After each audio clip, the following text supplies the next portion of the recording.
So we're getting more of a look at how the U.S. is going to respond to, first Israel's attack on the Iranian embassy in Damascus and then the Iranian response. So no sanctions or accountability for Israel. However, we are going to levy even more sanctions on Iran, apparently. Let's put this up on the screen. This is initially reported by Barak Ravid. Treasury to greenlight new Iran sanctions after Israel attack. If you read his report, he says Treasury Secretary Janet Yellen preparing fresh sanctions for Iran, vowing that the U.S. will not hesitate to inflict economic punishment in response to the Islamic Republic's unprecedented attack on Israel. He goes on to say why it matters. President Biden is urging Bibi to exercise military restraint, but in the economic sphere, the administration is demonstrating a willingness to retaliate against Iran. One of the things, obviously, that has absolutely enraged me in the discussion of this, Iran-Israel incredibly dangerous escalation is the attacks on Israel were described by many as, quote unquote, unprovoked, when, of course, they were not unprovoked. They were very directly, and by the way, very intentionally provoked by Netanyahu with that attack on the Iranian consular building in Damascus. So the U.S., to avoid having to condemn Israel over that attack on the embassy, which, is very clear-cut violation of the Vienna Conventions, violation of international law, just complete thwarting of all sorts of international norms. And by the way, makes our own embassy officials and consular employees less safe because it opens up this door to any state actor around the world. So to avoid condemning them, but also to avoid signing on to the notion that embassies are just like open season and fair game at this point, the administration has been playing this game of pretending like they don't really know whether or not this was actually an Iranian consular building. Matthew Miller was pressed on this by the incomparable Matt Lee. Let's take a listen to how that went down. Have you guys decided yet or made a determination about whether what Israel hit in Damascus was a diplomatic facility or not? We have not. We have not. So how long is this going to take? I can't answer that question. We're continuing to look into it. I don't have a timetable, but it's something that you need to.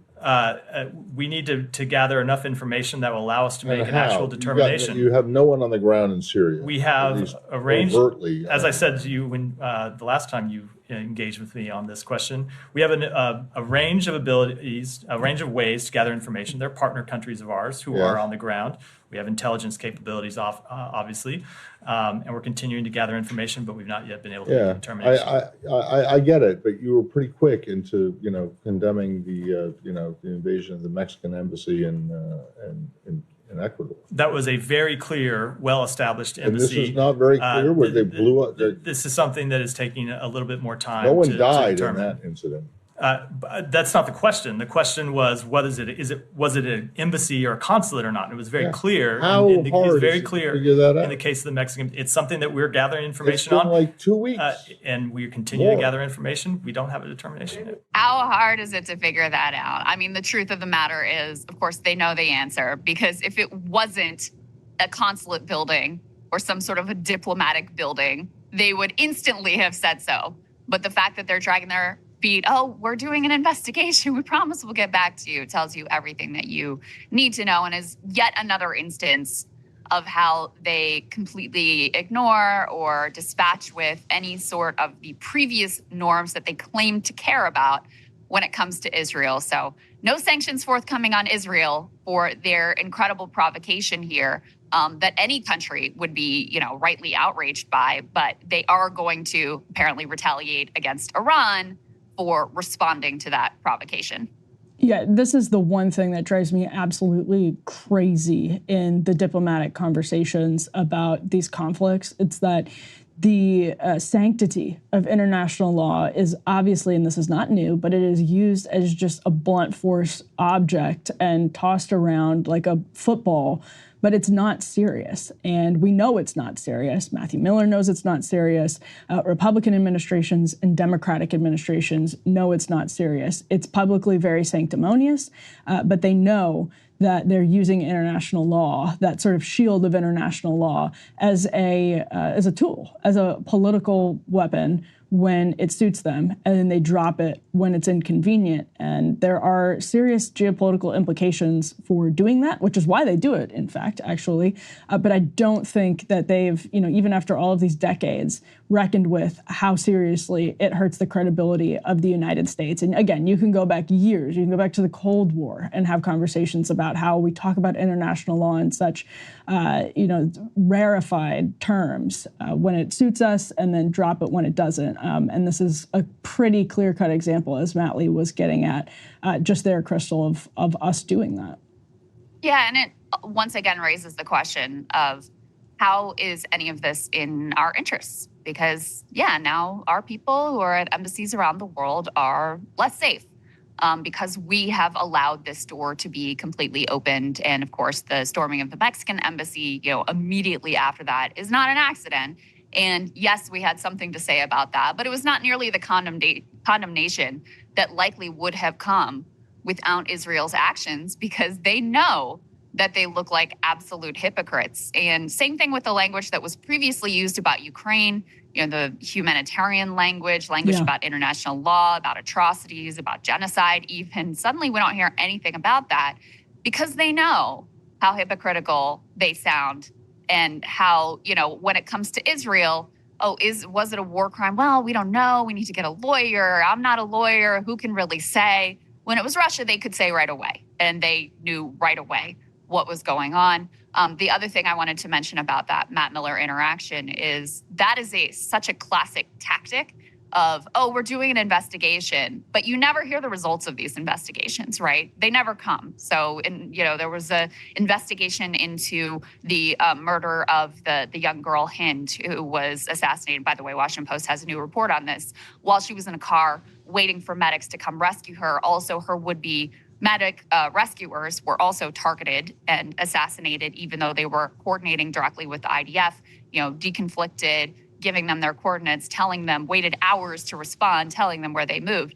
These investigations are apparently, launched by the State Department and never come to any sort of conclusion. Something else that, by the way, Matt Lee has pressed Matthew Miller on, all these variety of, massacres and alleged atrocities that supposedly they're looking into, that we never get the results of those. We never hear anything more about it. And we just move on to the next outrage. Speaking of investigations into atrocities, the UN has been attempting to conduct an investigation into atrocities committed against Israelis on October 7th. And somewhat shockingly, I guess I shouldn't be completely surprised, but Israel has actually blocked and obstructed them, according to that UN panel, in their attempt to investigate the acts that occurred on October 7th. Let's put this up on the screen. So this is from the Jerusalem Post. They say UN Commission accuses Israel of obstructing an October 7th probe. One of the members of the commission said they saw active obstruction by Israel of our efforts to receive evidence from Israeli witnesses and victims. And I'll read you the quote from this individual, Chris Sadati. He says, so far as the government of Israel is concerned, we've not only seen a lack of cooperation, but active obstruction of our efforts to receive evidence from Israeli witnesses and victims of the events that occurred in southern Israel. And he said, we have contact with many, but we would like to have contact with more. The Israelis claim, they say, victims would never get any justice or the dignified treatment they deserve from the Commission of Inquiry and its members, which they describe as having a track record of anti-Semitic and anti-Israel statements. Obviously, the go-to anytime you want to smear someone and you don't like what they had to say about you in the past, just throw out that they must be anti-Semitic. But I think it's pretty extraordinary, Emily, that basically they've instructed witnesses and survivors inside of Israel not to cooperate with this investigation, not into Israel's actions now in the Gaza Strip, but into the atrocities that were committed by Hamas and other Islamic militant groups on October 7th. And Israel apparently doesn't want the details of that day to come out. I think there's a lot of logical conclusions as to why, or speculation that you could get into. One is that the Israeli IDF response was pathetic. You had many people who were desperately waiting for hours and hours for anyone to come and help them, and that help was not forthcoming. So that's a very unflattering light. And then we do have some of these instances, which have been documented by the New York Times and Haaretz and other outlets at this point, where some of the victims, not a majority, not all, I'm not trying to downplay the atrocities of Hamas on that day, but some of the victims did come from quote unquote friendly fire from the Israelis on that day. And I'm sure they don't want a light shone on that either. And, this is one of I agree with both of those points. And one of the complicated things of the UN in this region is that, and I was talking to Ryan about this last week, it's absolutely true that in such a concentrated and densely populated area like Gaza, it's really for the UN to operate for aid, for humanitarian aid, for geopolitical diplomacy, for all of that to happen.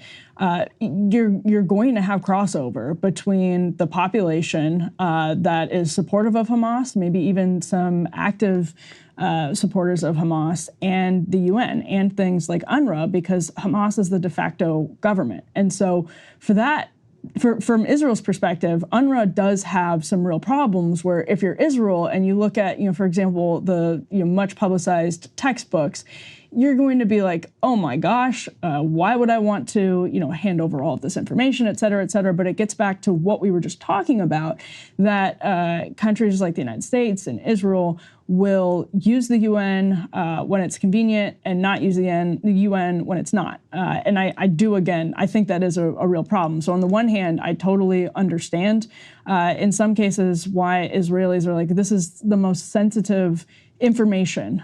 This is, victims. This is people's lives, people's deaths, and we don't trust the UN right now because of some of these legitimately documented patterns at UNRWA, but and other parts of the UN. But that's not consistent with the approach towards the UN, and I think it is, in some ways more political. But it's an unfortunate situation all around, because what we do want are answers on what happened, about what happened on October 7th, that might make the Israeli government look pretty bad, or might make anybody, look pretty bad. And we can't get that information from an investigation in a way that we can trust, because nobody trusts the investigators. So we're not getting any closer to the truth. And what we really need is the truth, but we're not in a position to get it right now. The Israelis are so funny when it comes to the UN, because, when it comes to the 1948 UN partition plan, that's set in stone, right? It's the UN. It was the UN, and they didn't listen to the UN. How could you, right? Yes. When it comes to this ceasefire resolution that just passed the UN Security Council, we're just going to pretend that didn't happen at all. We're not going to listen to that whatsoever. When it comes to the report that was issued regarding the rape in the context of October 7th. Well, that they were very happy to embrace. When it comes to this report, which they expect would shine an unflattering light on them in a variety of ways, well, we're not going to cooperate whatsoever, and we're going to claim that you're anti-Semitic, right? When it comes to Israel attacking the Iranian consulate, well, they don't want to hear what the UN has to say about that. Right. But when it comes to Iran responding, suddenly they want an emergency meeting of the UN Security Council to issue some sort of a condemnation.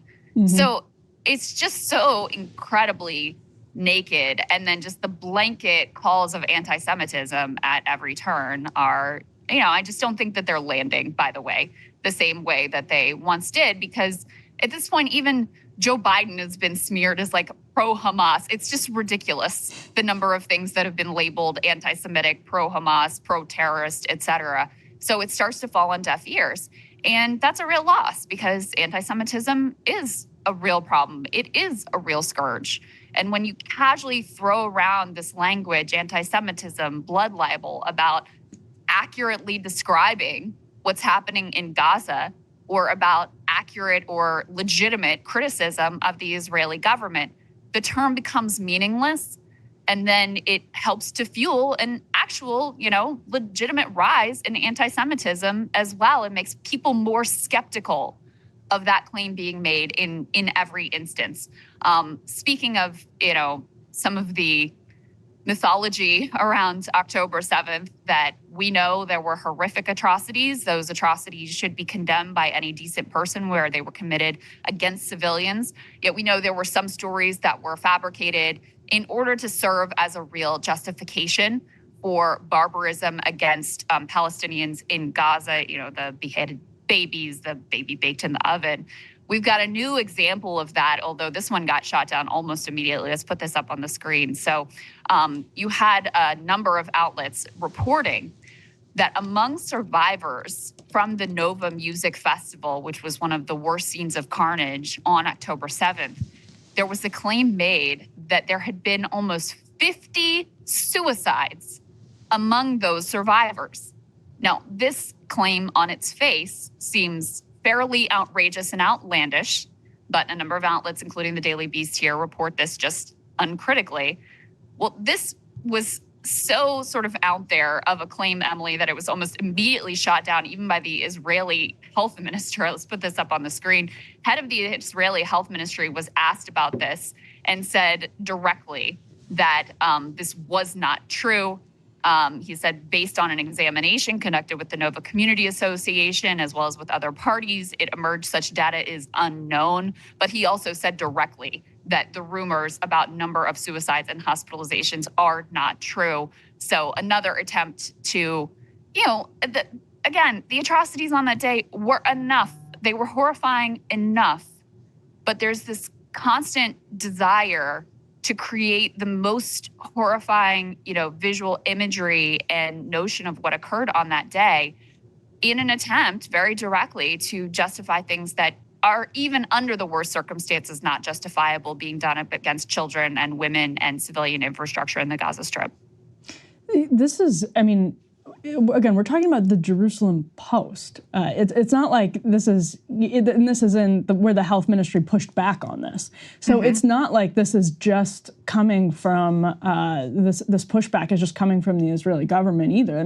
Media is actually focusing on it. I think that's worth noting too, that there's, a real, again, I think thirst for the truth on these questions because, for Israelis, they're so sensitive, and rightfully so, about the truth and about what really happened and about the victims here. And so I feel like, actually, Krystal, it's interesting even to see places like the Jerusalem Post looking critically at claims like this, and as they should be, and as all of us should be. And this particular one, based on the health ministry, which I can't imagine, I'm trying to think of what reason they would have to sort of actively push back on this if it were plausible, if it were true. This narrative really had holes poked in it just about right away. And to your point earlier about how there's a lot more skepticism than maybe there was in the past. I think this really goes along with that with that argument. This totally confirms that, I think.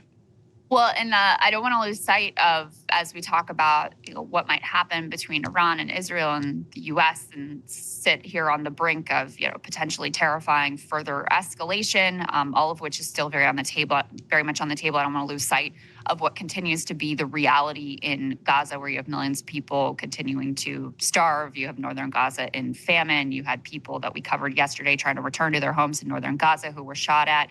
The very latest report out of Gaza is that you had 11 children who were killed as they were playing at a playground in Rafah. Rafah, of course, being the place where there is a planned invasion, where more than 1 million Palestinians have been pushed and are sheltering in abhorrent conditions at this point. So they had built this playground for the children to help take their mind off of the horrors and the trauma that they've all experienced.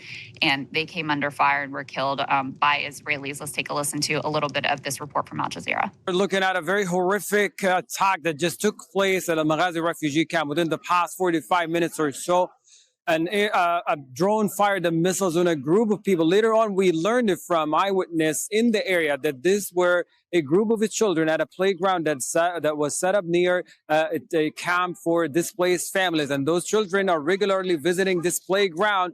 And just as a father of 3 children, I understand why displaced families would send their kids just for an hour or a couple hours just to keep them entertained and release all the negative energy in them. Because right now, displaced families have the hardest time inside tents or inside other people's residential homes trying to stay protected and safe. But it's as necessary as also staying safe just to give space to those children. So 11 children have been killed in this attack. And just one wonder what threat these children had posed to have the Israeli military fire a missile drone on them. 11 reported killed, with more with dozens of injuries in the area. Those who at the scene of the attack describe horrific scenes of the children torn apart by the massive explosion caused by the missiles. Just unimaginable. And Emily, I think the fact that there was starting to be more of a focus on both the humanitarian situation and the level of devastation and annihilation that has been,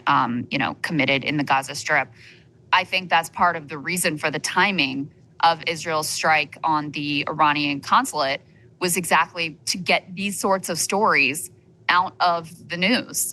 There's starting to be, a little bit of different language being used, especially after the World Central Kitchen aid workers had been killed. That really struck to the heart of a lot of liberals who personally know Jose Andres. And, now a story such as this is not going to really get airtime much of anywhere, as everyone just focuses on, and understandably, the situation with Iran is very grave. We're obviously covering it here.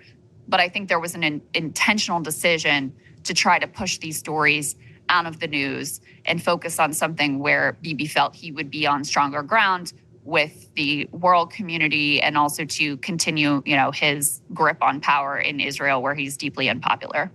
Well, this brings us back to what we talked about earlier in the show in terms of U.S. funding for this war. I mean, you could even make the argument about funding for the war in Ukraine, that a lot of these decisions, by the way, this invasion of Rafah, apparently Netanyahu said he has a date, but our government said they weren't sharing it with them, that Israel was keeping that date private. They weren't sharing it with the U.S. government. Apparently, they're afraid of leaks from the U.S. government, intel leaks from the U.S. government and from our intelligence community. That's what we heard. But the point is, this can spiral so quickly, and it can spiral on our dime without our oversight. Not that our oversight would be that much better, mind you, but that at least, people making decisions in the U.S., even if they don't care about the American people as much as they should and don't prioritize the real interests of the American people as much as they should, are responsive to the American public. And we're in a position right now, I think the attacks over the weekend really, and the attack in Damascus, really have brought that into focus. You guys have covered this, you and Soccer have covered this so excellently, how precarious the situation is right now. Let's not forget there are other adversaries that are aligned with this: Russia, Iran, China, all of the sort of recipes for a broader conflict. All of the necessary ingredients in that recipe of broader conflict are coming together. And I don't think anybody feels confident that the Biden administration or that Netanyahu are just firmly in control of of mitigating any potential explosions. In fact, what happened in Damascus underlines that, probably for a lot of people, Krystal. We're in such a fragile geopolitical ecosystem right now. Where Bibi knew he could take such an extraordinarily provocative and honestly outrageous act, and he could get away with it because he's gotten away with everything else. So yeah, Joe Biden, listen, Bibi has the lion's share of the blame.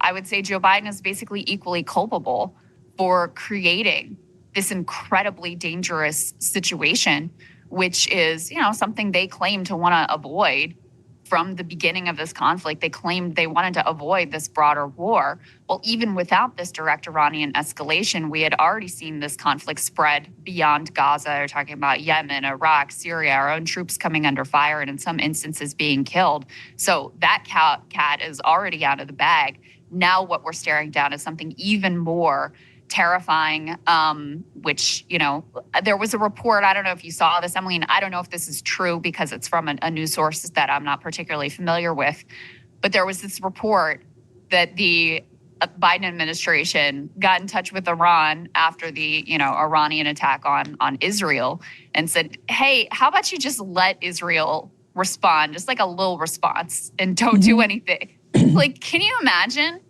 another country asking us, like, hey, if they directly attack your country, could you just not really care about that? Would that be fine with you? And according to the report, which again, I don't know if this is accurate, but it was reported by a few different news sources. The Iranians were, of course, piss off. No, we're not going to listen to you and just be fine if Israel directly attacks us back, after they were the ones, again, with this initial provocation, attacking our embassy and killing our people.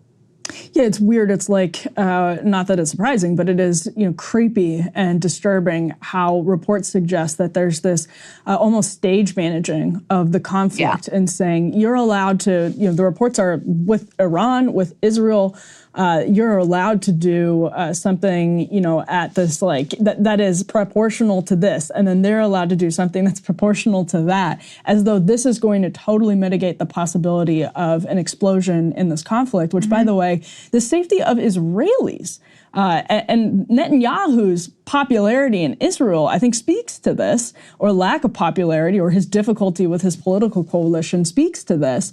Obviously, Israelis were not safer under Netanyahu because of October 7th. That's not to blame him for the actions of Hamas, but that is to say that he was in charge of the country, and there are a lot of serious questions that need to be asked about the security of the Israeli people on October 7th, on October 6th, before October 7th, and going forward as well. Is he managing, is he prosecuting a war in a way that protects the people of Israel as much as they deserve to be protected? Are we doing that? Are we keeping American lives out of the Middle East? Are we minimizing the possibility of boots on the ground in the Middle East right now in our prosecution of this war and our funding of this war? Same thing goes for Ukraine. I don't think anybody has confidence that the answer to that question is yes. Yeah, and the last thing I'll conclude with, and then we can move to other ways in which Congress, really has their eye on the ball with all of this, and the, I think the free speech moment on the right being officially dead and gone. But it brings me back to that quote that was leaked to an Israeli news station, where someone who was in the room said, if Israelis were privy to the conversations that are going on in the war cabinet right now about how to potentially respond to Iran, there would be 4 million Israelis rushing to the airport trying to get out of this country. So shows you some of the insanity that is at least being contemplated from the Israelis right now, and which obviously directly implicates all of us in a way that should leave us genuinely fearful and quite wary of where this is all headed. In part because, by the way, there's similar insanity in Iran about what they want to happen to Israel.